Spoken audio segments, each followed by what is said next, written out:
Good morning friends. मैं doctor V K Mishra from gastro liver hospital Swaroopnagar Kanpur. आज मैं एक स्टडी की बात करूंगा जो कहती है कि अगर आप रेगुलरली मशरूम यूज करते हैं तो जो कैंसर की जो रिस्क है वो 45% कम हो जाती है। एक बार फिर से ध्यान सुनिए कि अगर आप रेगुलर मशरूम यूज करते हैं तो जो कैंसर होने की जो संभावना या रिस्क है वो 45% रिड्यूस हो जाती है in life time. Now in facts को ध्यान से देखिए कि अप्रोक्सीमेटली 39% पॉपुलेशन या पीपल हैं जिनको अपने लाइफ टाइम में कभी ना कभी कैंसर जैसी चीज डायग्नोस होती है। यह फिगर बहुत ज्यादा है, यह फिगर बहुत स्ट्रेगरिंग है और यह फिगर बहुत डरावना है ना। कुछ रिस्क फैक्टर ऐसे हैं जो आपके कंट्रोल में नहीं है। मान लीजिए आपकी अनुवांशिकता या जेनेटिक्स कैंसर की है, वो आपके कंट्रोल में नहीं है। लेकिन जो डाइट है एंड लाइफस्टाइल चॉइसेस ऐसी हैं जो मॉडिफाइबल रिस्क फैक्टर में आती हैं और अगर आप इन्हें अडॉप्ट करते हैं तो कैंसर का जो रिस्क है उसे आप रिड्यूस कर सकते हैं। जहां तक रिसर्च का सवाल है वो बिल्कुल क्लियरली बोलती है कि वो सब लोग जो ज्यादा मात्रा में वेजिटेबल्स यूज करते हैं, ज्यादा मात्रा में फाइबर यूज करते हैं, ज्यादा मात्रा में वेजिटेबल्स लेते हैं और फ्रूट्स लेते हैं, तो एक कैंसर होने की जो संभावना है वो हमेशा कम होती है। कुछ स्टडीज ने ऐसा भी कहा कि पर्टिकुलर वेजिटेबल्स होते हैं या पर्टिकुलर फ्रूट्स होते हैं, इनकी अमाउंट अगर ज्यादा यूज की जाती है तो एक पर्टिकुलर कैंसर होने की जो रिस्क है वो हमेशा कम हो जाती है। इस फैक्ट को भी ध्यान से देखिए। नो, अगर हम पुरानी रिसर्च को देखें जो मशरूम के ऊपर कंडक्ट की गई थी, उनका ऐसा मानना था कि जो मशरूम है उसमें एंटी कोलेस्ट्रॉल, इसका मतलब कोलेस्ट्रॉल को कम करने की ताकत, और एंटी एलर्जिक बेनिफिट्स थे। तो ये कोलेस्ट्रॉल को कम करता था, एलर्जी को कम करता था। लेकिन जो नई स्टडीज हैं वो क्या कहती हैं? एक स्टडी जो है एडवांसेस इन न्यूट्रिशन में पब्लिश हुई। इस स्टडी ने बोला कि जो मशरूम है अगर आप उसको रेगुलरली यूज करते हैं तो वास्तव में कैंसर का जो रिस्क है वो रिड्यूस होता है। ये 17 स्टडीज थी, एक मेटा एनालिसिस थी, एक सिस्टेमिक रिव्यू था जो 19,000 एडल्ट्स पर कंडक्ट किया गया। It's a large study. ध्यान से देखिए, ये 17 स्टडीज की मेटा एनालिसिस है, ये सिस्टेमिक रिव्यू है 19,000 एडल्ट्स। जिन लोगों ने जो मशरूम है वो हायर अमाउंट में कंज्यूम किया, एंड द इंटरप्रिटेशन वाज कि अगर हायर अमाउंट में कंज्यूम किया जाता है तो जो कैंसर का जो रिस्क है, टोटल कैंसर का जो रिस्क है वो नीचे की तरफ आ जाता है।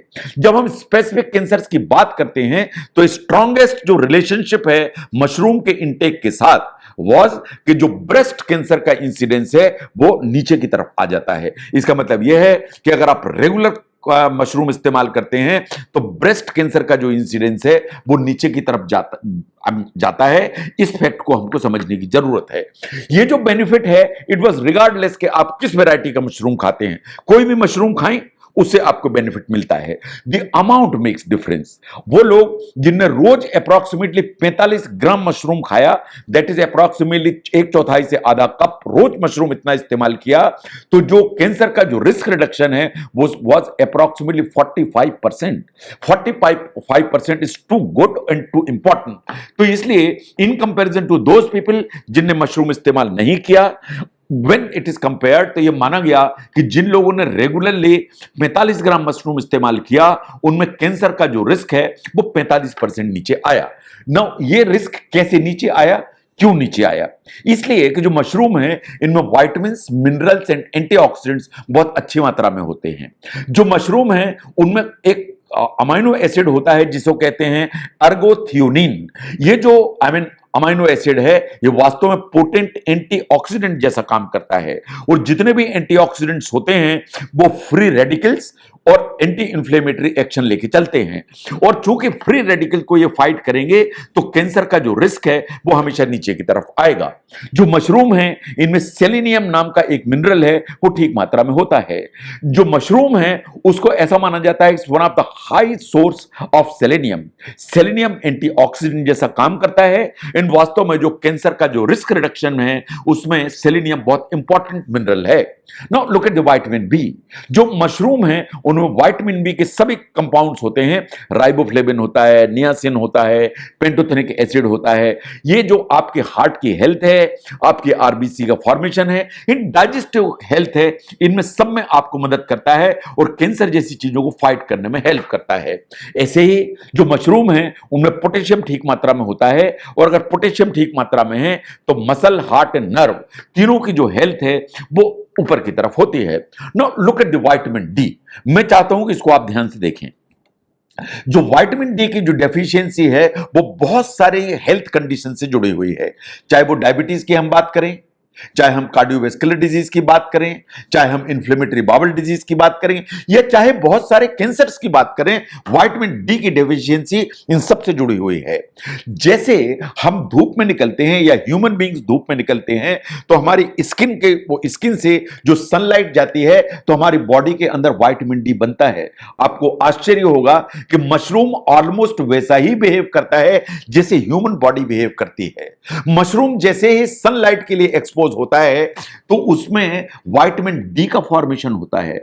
आप जानते होंगे कि जो मशरूम के अंदर एक प्लांट स्टेरॉल होता है जिसे कहते हैं एर्गोस्टेरॉल, और जब ये एर्गोस्टेरॉल के ऊपर जब सनलाइट पड़ती है तो कन्वर्ट होकर विटामिन डी का फॉर्मेशन हो जाता है। इसका मतलब यह है कि कैरेक्टर वाइज मशरूम वैसा ही है जैसे ह्यूमन बॉडी, जैसे मेरी बॉडी मेरे लिए विटामिन डी बनाती है अगर मैं धूप में निकलता हूं, ऐसे ही मशरूम जब धूप में होता है तो उसमें जो एर्गोस्टेरॉल है वो कन्वर्ट होकर विटामिन डी बना देता है। Then these are tasty vegetables. जो मशरूम है काफी टेस्टी वेजिटेबल की कैटेगरी में आता है। एक स्टडी थी विच वाज पब्लिश्ड इन 2016। इसने बोला कि जो फिनोलिक एसिड होता है, जो एंटीऑक्सीडेंट होता है मशरूम में, ये इसको चाहे आप माइक्रोवेव करें, चाहे आप डीप फ्राई करें, आप किसी भी तरह से आपको कुक करें इस मशरूम को, तो फिनोलिक एसिड का जो अमाउंट है वो रिड्यूस नहीं होती, चेंज नहीं होती, और फिनोलिक एसिड डिस्ट्रॉयड नहीं होता। लेकिन अगर आप मशरूम को ड्राई करते हैं और उसको ड्राई करके रख लेते हैं और फिर यूटिलाइज करते हैं, you will not believe, but studies ऐसा मानती हैं कि फिनोलिक कंटेंट काफी ज्यादा मात्रा में बढ़ जाता है। तो इसलिए अगर आप मशरूम को ड्राई करके रखते हैं, उसको लेटर यूटिलाइज करते हैं, तो जो फिनोलिक कंटेंट है वो आपको ज्यादा मिलता है। इन फिनोलिक वास्तव में is suppose to be one of the potent antioxidant in cancer reduction की ताकत रखता है। तो जहां तक मशरूम का सवाल है, ये टेस्टी वेजिटेबल है, आप सैलेड्स में इस्तेमाल कर सकते हैं, सूप्स में इस्तेमाल कर सकते हैं, सैंडविचेस में इस्तेमाल कर सकते हैं, इन आप कोई भी जो ना सब्जियां बनाते हैं उसमें इस्तेमाल कर सकते हैं। लेकिन अगर इस स्टडी को हम ध्यान से देखें तो ये आई ओपनर है। ये कहती है कि अगर आप रेगुलरली 45 ग्राम, इसका मतलब यह है कि 1/4 कप मशरूम इस्तेमाल करते हैं, तो जो कैंसर की जो रिस्क का रिडक्शन है इस अप्रॉक्सीमेटली 45%। एंड जो कैंसर का जो रिस्क रिडक्शन है वो सबसे ज्यादा ब्रेस्ट कैंसर में है। इसके अलावा जो मशरूम है उसमें बहुत सारे प्रोटीन्स, विटामिन बी, सेलेनियम, बहुत सारे दूसरे कंपाउंड होते हैं जो आपको एडिशनल बेनिफिट देते हैं। तो मशरूम और कैंसर का जो एक लिंक है उसको समझने में यह वीडियो अगर हेल्प करता है तो जरूर शेयर करें। मैं doctor V K Mishra from gastro liver hospital, Swarup Nagar, Kanpur. Thank you very much.